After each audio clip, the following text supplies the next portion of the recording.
So as you can see, there's no phone that's currently connected. Connecting a phone is a really straightforward process. So on your cell phone, let's turn the brightness up a little bit.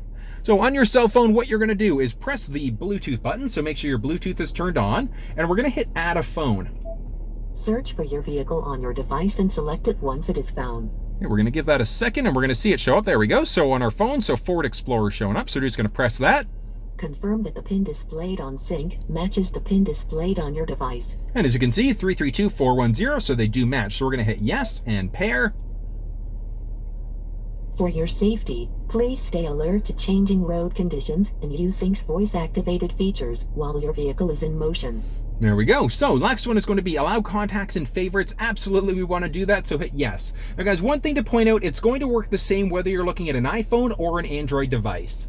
And it's going to say auto download contacts. Absolutely, we want to do that. What that means is whenever the phone's connected, if there are new contacts, it'll update it for you. So I do recommend doing that.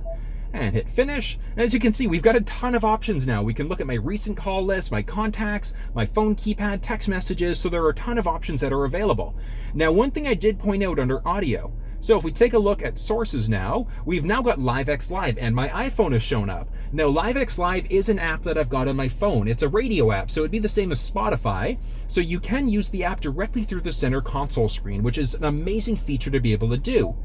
Now, in order to be able to remove a phone, all we're going to do is jump into our settings on the bottom right, and we're just going to scroll until we see the phone.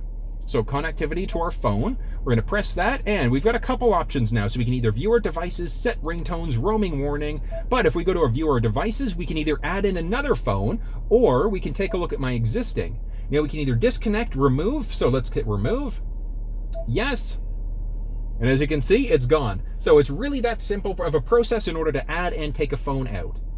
And just to show you that it actually is removed, let's jump into phone for a second. Oh, chaos. There we go. So as you can see, the phone is now gone.